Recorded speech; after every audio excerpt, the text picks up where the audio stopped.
right, guys. This is me again. This is Emmett Stallworth, the Alpha Builder. And I'm up. Guys, I'm sitting up waiting to eat my turkey, so I might as well get some videos in. But today I want to talk about something that I've been doing for the last maybe 3 years. We're going to talk about community colleges, i.e.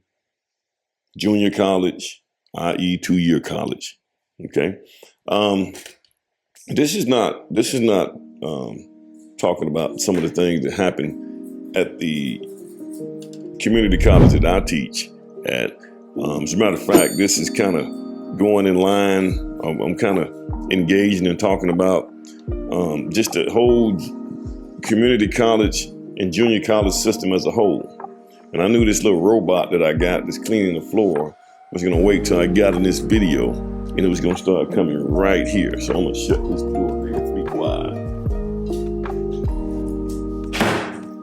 All right. So in my area here in the Birmingham, Alabama, we have several 2-year colleges or community college. We have Jeff State, Lawson State, Bevel State, Shelton State, and there's just a bunch of them, guys. The whole purpose of them is that if someone is kind of on the fence of going to a 4-year college. Now, I must say that if you're going to go, I think that the only people that should go to a 4-year college is somebody that's focused on the STEM, science, technology, engineer, mathematics. If you're not thinking those items, you don't need to go to a 4-year college. But now, if you're still kind of on the fence, you don't really know what you want to do, I think the best option is really to go to a 2-year college, i.e. community college. It's cheaper in most cases, especially if it's private. Now, there is a difference between junior college and community college. Typically, the junior college is private, so they cost just as much as a 4-year college. But if you go to what they call a community college, that's kind of, that money is the money from the taxpayer in that area is being used to fund that college. So a community college is going to be a little bit more inexpensive. I would suggest that if you're on the fence and you want to go to a 4-year college and you want to go to that 4-year college in STEM, the best way to do it would be to go to a community college and do 2 years. That way you're going to do all the general ed courses, English, math, those things. You're going to do all those courses first, and then by the time you get into your major, you're probably going to be a junior.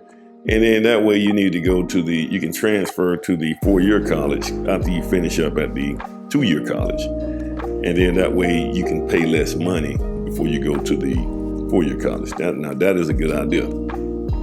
That's what I would do. But now, people who are doing if you're going to do if you already know that you want to go into the technical field, okay, building construction, plumbing, HVAC, electrical, trades, cutting hair, cosmetology, those items, if you know that that's what you want to do, then by all means, I think you need to be at a technical college, i.e. community college. Your junior college is more expensive, but I think you need to go to a 2-year college. Get that trade, get out here and start making some money with the trade with the knowledge that you learn. Now, I can say that I do think that if it's decided where you're gonna go, and I have this problem with both 4-year or 2-year. If you're going to these schools, I don't think you should be taking general ed classes. If the high schools, guys, were doing their jobs, and guys, that's a whole nother subject to talk about, man. If the high schools were doing their job, I taught in the high school for years, guys, and if they were doing their jobs, there should be no need for a person to leave high school and take general ed courses in college. You shouldn't be in college taking Algebra 1, Algebra 2, math 100, math 102, and stuff like that. That's stuff that you really should have seen in high school. English, communicating with people and things like that, speaking. But this is the failure of our system, guys. And let me tell you, so now I'm fixing to get into it. You guys kind of understand what goes on in the junior colleges. Now I'm fixing to get into some things that are fixing to happen. Now, one thing that we did was one thing that's fixing to happen, I think, with our new president that's coming in, Donald Trump. He's going to come in and they say, well, hey, I think that we need to get rid of the Department of Education at the federal level. Let the local state governments handle that stuff right now. Let them deal with that. And you know something, guys? I think he's on to something. I think he's on to something that's really good. And coming from those industries and teaching in those industries, and I'm going to share why I think it's a good idea. It actually makes sense. It makes sense because here's what's happening, guys. At the federal level, they have federal money. In order for you to get that federal money, what's happening is you have federal guidelines. Those guidelines, those guidelines trickle down to the state guidelines. Now, the state guidelines say in order for us to get the federal money, we got to do this, that, and the other, and we have to show accountability to the federal. And then it trickles on down to the state now is determining, hey, look, you guys got to turn this in, do this right here, and do this right here, because we got to get this federal money. And then they put that on the community colleges. And so now what happens is that stuff trickles down to the instructors.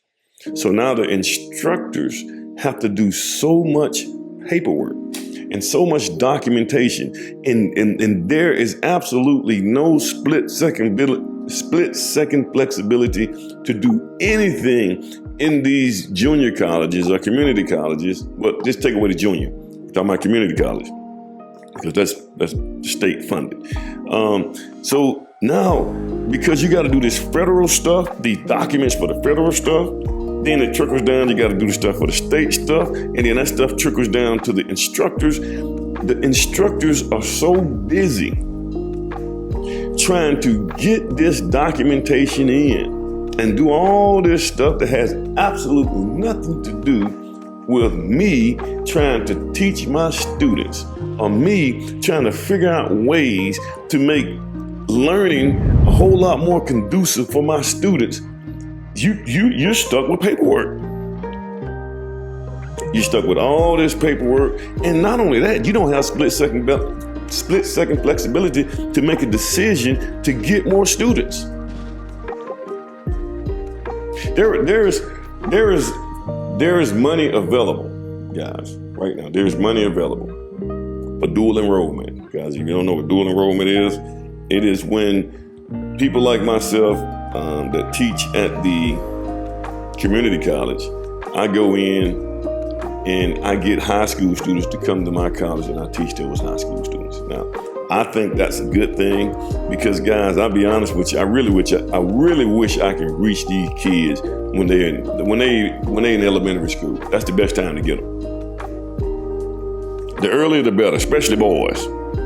If you don't catch them boys around 9 years old, guys, it's almost it's almost exercise of fertility trying to get them right again. So there is money available, guys, for me to go out and teach dual enrollment kids, i.e., in my field, teach them construction, which there's an entire industry out there that these kids can make plenty of money. The catch is, those boys got to have a 2.5 GPA. And I'm just going to be honest with you, man, especially when we're dealing with African-American boys. I don't know what has happened in this culture of rap and all this stuff and this dysfunctional stuff. It's almost as though the boys hate to have good grades. So a lot of our African-American boys, they don't have a 2.5. As a matter of fact, if they got a 2.5, they kind of contemplating on going to a 4-year college. But see, now, if the dual enrollment is only for kids with 2.5, I can't get them. I had a whole dual enrollment school. I couldn't get no more than 3 guys. The guys that I really need to get are the ones with less than 2.5 GPA. Those are the ones who have just accepted the fact that college and all this stuff is just not their thing. Those kids, at least a 2.0.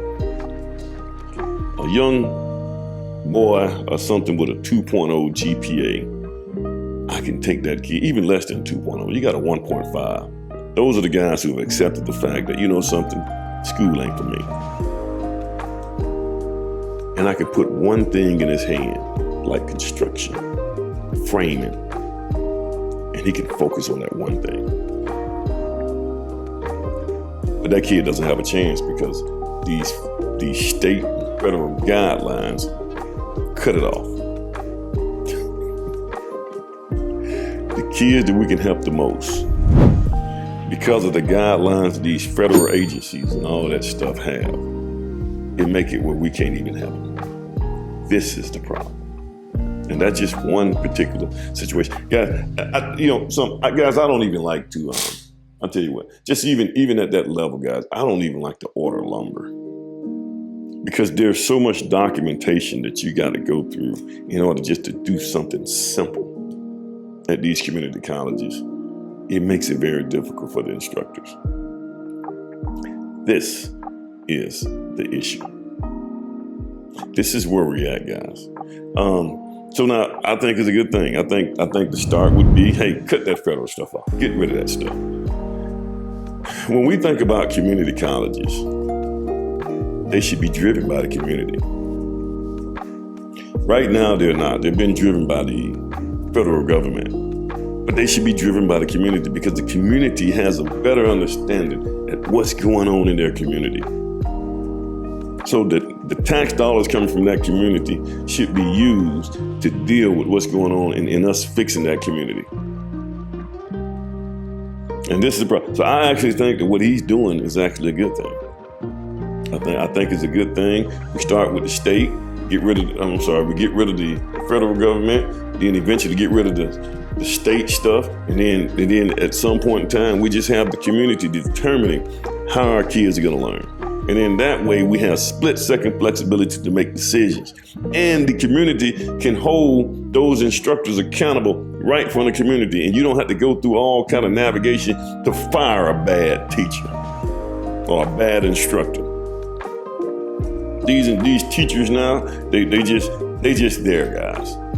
They get their tenure, it's a wrap. And you can't fire them because you got to go through all these guidelines. It's mandated by the state and federal government and all that kind of crap. And all these unions and crap like that, you can't get rid of. Guys, as long as I've taught, I never even worried about being tenured. Don't care nothing about that. If you fire me, you just cut your own foot off.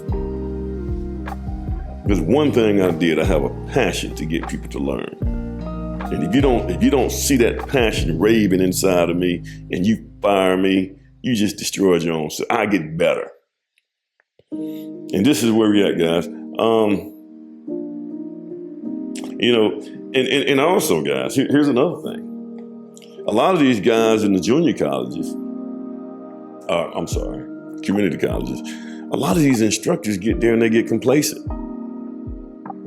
They're not out there in their trade. So if you got a plumber or HVAC instructor, they're not, in most cases, they're just teaching.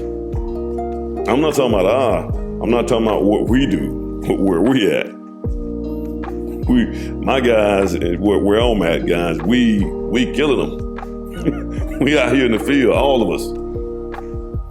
But in most cases, you have a lot of these guys, once they get their teaching job, they don't want to get out here into the industry and fight with customers and try to grow business and all that kind of stuff. So they just kind of focus on teaching, which is why they created what they call the advisory program for those instructors.